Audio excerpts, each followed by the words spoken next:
mo, sa airpot mo. Ina-admire ko yan sa'yo. Alam mo yan, beautiful souls. At lagi ko kayo iti-treasure. Nandito kayong dalawa. Naglitawan na ang mga sangkot sa hiwalayan ni Daniel Padilla and Catherine Bernardo. Magulo ang mga sangkot sa hiwalayan ng dalawa. Ang alam lang ng lahat ay ang pagkikita ng palihim ni Andrea Brillantes at Daniel Padilla sa Spain. Hindi lang pala ang rason sa pakikipag-separate ni Catherine kay Daniel ay ang issue patungkol kay Andrea Brillantes. Isa pang balitang kumakalat ngayon ay ang bagong girlfriend di umano ni Daniel Padilla ay ang kapamilya actress na si Jillian Vicencio. Matapos ang pag-announce ni Catherine Bernardo ng hiwalayan nila ni Daniel, naglabasa na ang mga sangkot na babae sa pakikipaghiwalay ni Catherine. Anyang say ng netizens, hindi si Andrea ang dahilan ng hiwalayan. Pero totoo na nag-one night stand sila ni DJ at Andrea sa Spain.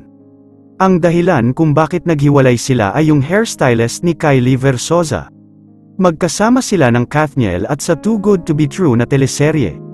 Kaya nagpa-short hair si Catherine sa preview magazine kasi short hair din si Jillian Vicencio at siya ang pinatatamaan. 4 months ng cool off ang Kathniel.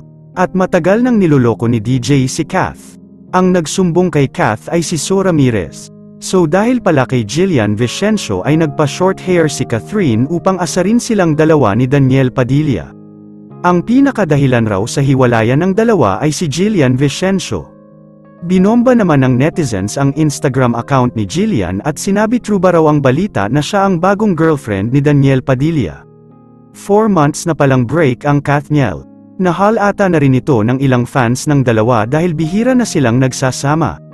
Sa ngayon tikom ang bibig ni Andrea Brillantes dahil siya ang pinagtutuunan ng bash ng netizens dahil siya lang ang alam ng lahat na nakipagrelasyon kay Daniel Padilla.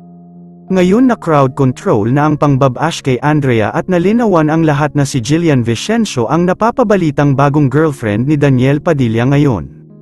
Madaming fans ang Kathniel ang nalungkot sa social media at nagpakita ng suporta kay Catherine Bernardo.